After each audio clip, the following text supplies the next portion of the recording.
Rekaman video memperlihatkan aksi sekelompok warga Papua melakukan tawuran di sebuah jalan. Video tersebut salah satunya diunggah oleh akun Instagram @magelangwarawiri.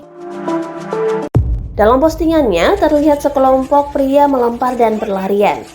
Pada keterangan dituliskan jika aksi tersebut merupakan sebuah gerakan demonstrasi yang dilakukan oleh warga Papua di Bali. Diketahui, mereka tengah melakukan aksi demonstrasi menuntut agar Papua lepas dari NKRI dan merdeka.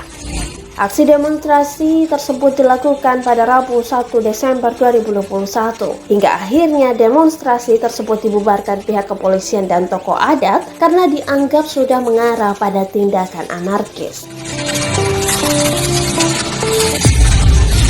Tak hanya itu, dituliskan juga himbauan pada keterangan unggahan agar masyarakat yang hendak melewati Jalan Raya Renon mengambil jalur alternatif.